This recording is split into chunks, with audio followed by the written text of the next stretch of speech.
Every function in the human being has its own agenda. The mind does what a mind does because that's what gives it pleasure. The heart, the emotions do what they do because that's what gives the heart pleasure. So there are different pleasures, and those pleasures stimulate activities. The potential pleasure in understanding and in knowledge makes your mind want to know. And when you want to know, you do what it takes and you get to know. The heart loves emotional excitement, emotional experiences. So it seeks emotional pleasure. Different emotions, different pleasures. Sometimes you're in the mood for something sweet, sometimes you're in the mood for something sour or intense. The eye wants to see because there's a pleasure in seeing. The ear wants to hear because there's a pleasure in hearing. So of course it's not the eye itself or the ear itself, it's the function of the soul. The soul can see and hear, and every function of the soul, every symptom of life is pleasurable. So the question is, if every part of my system has an agenda of its own, can I ever really be objective? Can I really say, I know you, I see you, I get you, I feel what you feel? Or is it always my agenda? I don't really know you, I know what I think of you. But how am I supposed to know you? In other words, no function in the human being seems to be objective. Objective enough to see what's really there. And that's why we can't handle the truth. Not because the truth scares us. We just don't have tools for it. I don't have a tool that is objective enough to be able to see what's out there without my coloring it, spinning it, molding it into something that gives me pleasure. Love is blind, because when I want love, I just want love. I don't care if it makes sense. I don't care if it's true. Love pursues love. Intellect pursues intellect. I want to make sense of everything I see, whether it makes sense or not. So, for example, a miracle happens. I don't understand miracles. I need an explanation. How did it happen? What caused it to happen? Then my mind is content. But you tell me it was a miracle, my mind says, does not compute. I don't understand miracle. So a part of you says, well, you don't have to understand everything.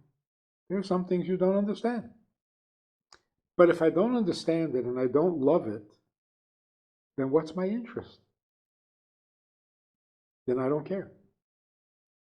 Well, there's a part of me that actually loves what doesn't make sense. It's another agenda. I love mystery. I love being in awe. Like, wow, I don't understand that at all. Isn't that exciting? It's beyond comprehension. Isn't that exciting? Yes, that has its own kind of excitement. So here's the problem. We have, for example, the mitzvah to love God with all your heart, all your soul, and all your might. To love Him. But I'm never going to get there. I will love what is lovable. I will appreciate what I understand. And I will get a thrill from not understanding. But it's never about him, it's always about me. My thinking, my pleasure, my experience, my love. So how can you say love him? In fact, how can you say love anybody? It's never the other person that is being loved. It's something within my own system enjoying itself. Love being in love. Right now it's you. Tomorrow it'll be somebody else. So Hasidus teaches that there is a part of the soul that is truly objective. It has no agenda. It is not pleasure seeking. And so it can be objective. It can perceive or apprehend what is out there without discoloring or spinning or putting your own flavor to it. The trick is, how do we get to that part of our soul?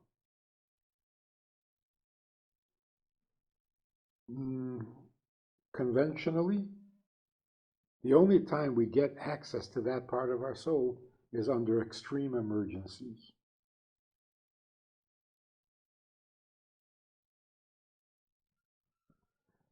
I don't know if the example is a perfect one, but a man sees a child stuck under a truck, and he lifts the truck up to save the child. Where is that coming from? His mind says, you can't do this.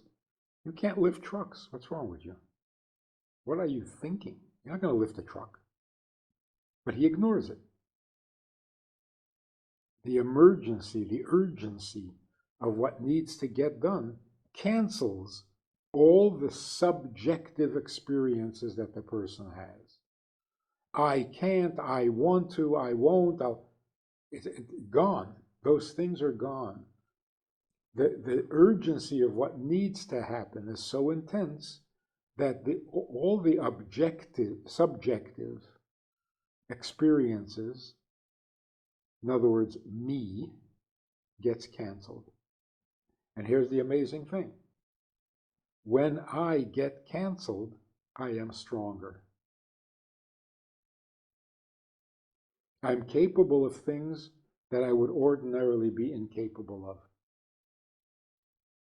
Because the subjective part of me has been canceled, and the objective part of me can do whatever it takes. It.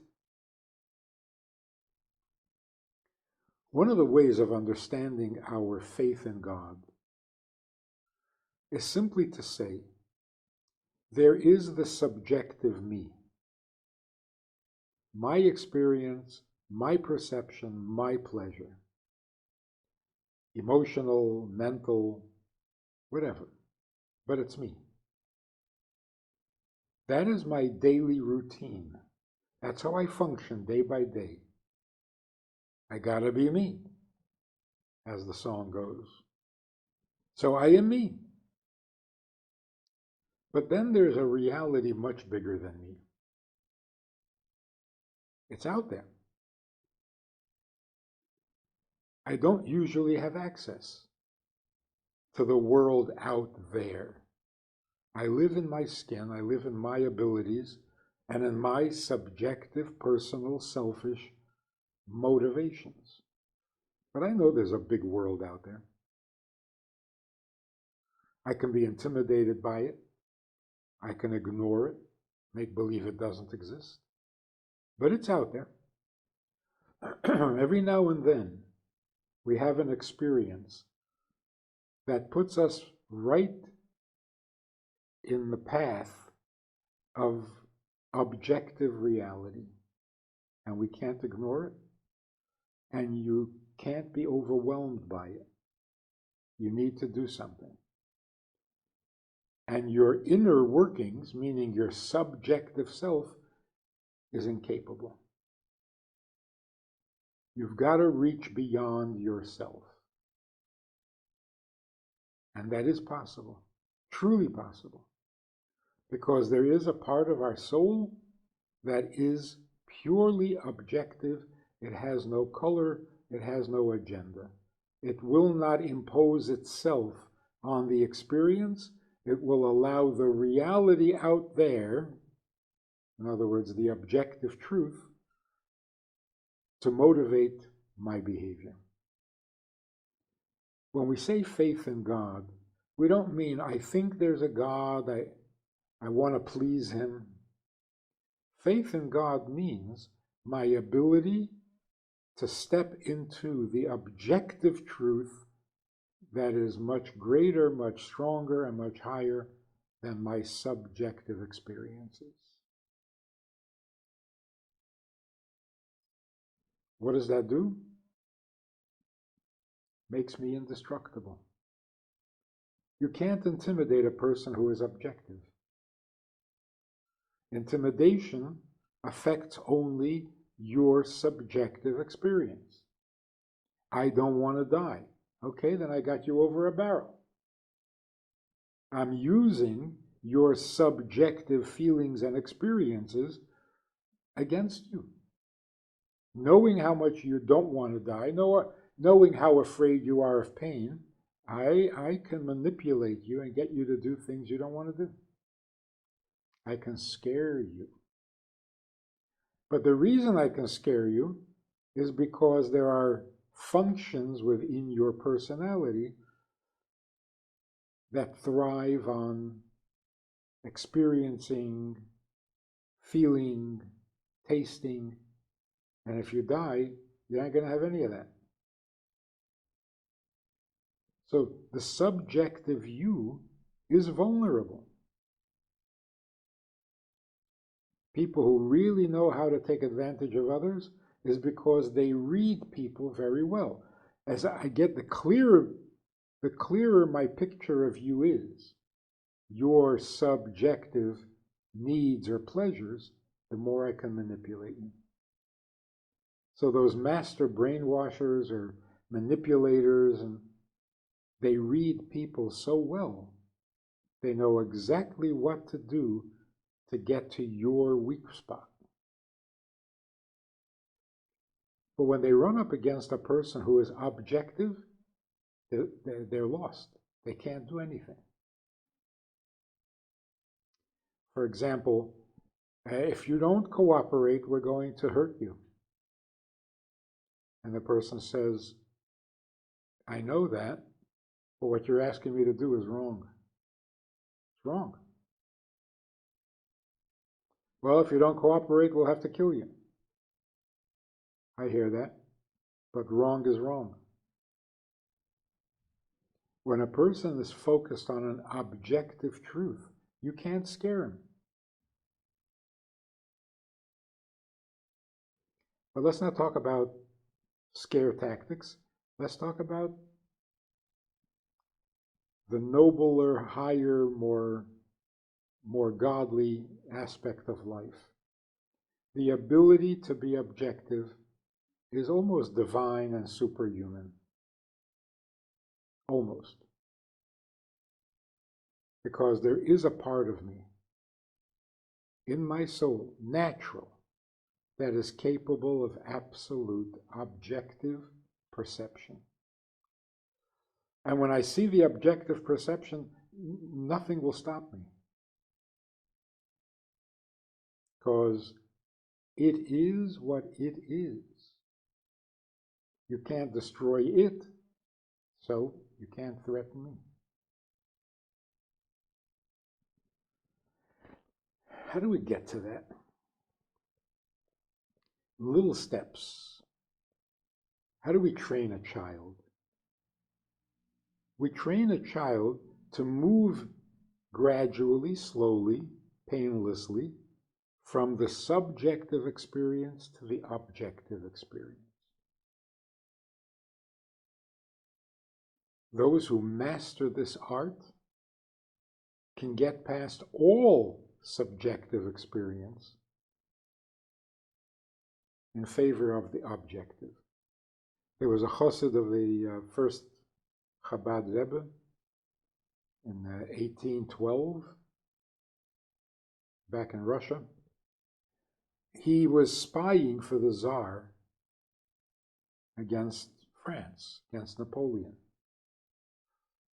He worked his way up to a translator of the most delicate and the most important, vital conversations and decisions made in the military headquarters. And Napoleon walked in one day and sensed, he was a little psychic, he sensed that there was a spy in the room. And of course, the odd fellow out was the chassid, the translator. So Napoleon said to him, I think you're a spy. And I'm going to find out, because I'm going to put my hand on your heart. And if it's beating wildly out of fear, then I know you're a spy. And he went and he put his hand on the man's heart, and the heart beat calmly. He says, oh, I guess you're not. Afterwards, the chassid attributed his calm heartbeat to what he studied in Hasidus. The Hasidic concept of the mind governs the heart. You see, you would think his life was just threatened. If he's a spy, he's dead. So he desperately has to keep his heart from beating fast. Will that help calm the heart? Or is that like a catch-22? The more desperately you need your heart to beat calmly, the more wildly it's going to beat. So how did he get his heart to be calm? Out of self-preservation? No, that would make him hysterical. He was able to tune into an objective place in his soul. And in that objective place, dying is not a threat. You can't scare me, because I'm focused on the objective reality, not the subjective. As soon as I'm out of the subjective realm, there's no fear. The fear comes from self-awareness, from the subjective. That is an amazing thing. And not everybody is going to achieve that level of objectivity. But we must have some. So what do you tell a child? I know you want that toy, but it's not yours. What are you saying? What are you seeing there? Here's a showdown between the subjective and the objective. Subjectively, the child wants the toy. Objectively, doesn't belong to him. That's just a simple objective fact. So sometimes we ruin it. And you say to a 4-year-old, you can't take that toy. It's Tommy's toy. And if you take it, Tommy is going to be very sad. Right? So you're just replacing one subjective experience with another. And to the child, that means, oh, so you like Tommy better than me? If I don't take the toy, I'll be upset. If I do take the toy, Tommy will be upset. And you're telling me not to take the toy? So that's not necessarily a good message. Seems like you like Tommy better than me. The better message is, it's not right. Not Tommy is going to be upset. Even if Tommy is not upset, it's not right to take somebody else's toy. Objective. So when you say that, what you're telling the child, what you're saying to the child is, you have your subjective feelings. I understand that. I hear that. I've experienced that too. things I wanted very badly, but they weren't mine. So what do? You go by the objective truth, not the subjective. This generation, by the way, is desperate for this message. Completely lost it. The subjective is everything. Not only because I want it, I'm told to want it. And I am told that what I want is the top of the totem pole. You must get what you want. What you want is absolutely essential. Nothing should stand in your way of getting what you want.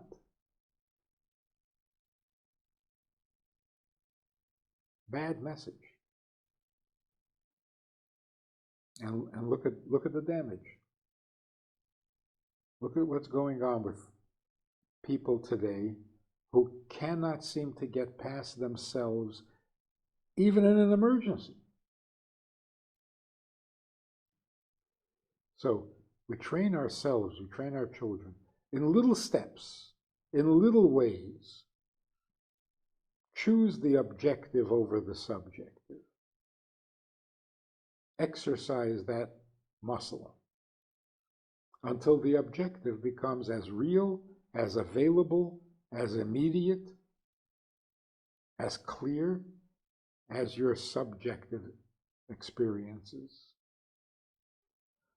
That is a very healthy human being.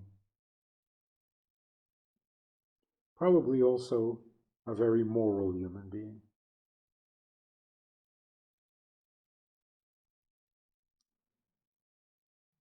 It can be evil.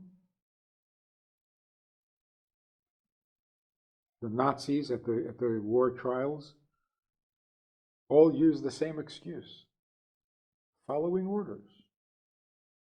I was just following orders. I'm not a murderer. I don't enjoy killing people. I was just following orders. I was being objective, not subjective. So I'm a nice guy. Killed a lot of people, but I was just following orders. That's the abuse of the ability to be objective. And that's if you believe them. If you believe that it was purely following orders. But let's assume it was. That is the extreme opposite, the abuse of the ability to be objective, which is a divine gift. And to abuse that is the ultimate crime. So let's call that vulnerability. Vulnerability doesn't mean be weak. Vulnerability means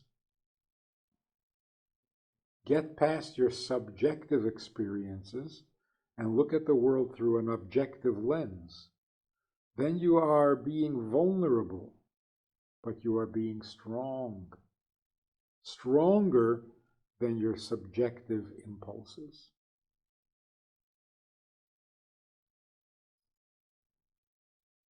Try this. It's good to be vulnerable. Only strong people are vulnerable. And to be vulnerable means don't make it about yourself. Don't be subjective about everything. Give yourself a little holiness, a little sanctity. And that means focus on the objective. Focus on what is really real. Get yourself out of the way for a moment. Again, in little things, not heroics. But if you do this day by day, you get closer to that part of your soul that can truly be objective.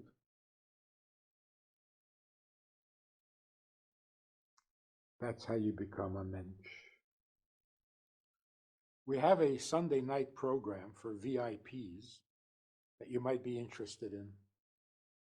It's informal, it's questions and answers, it's conversation.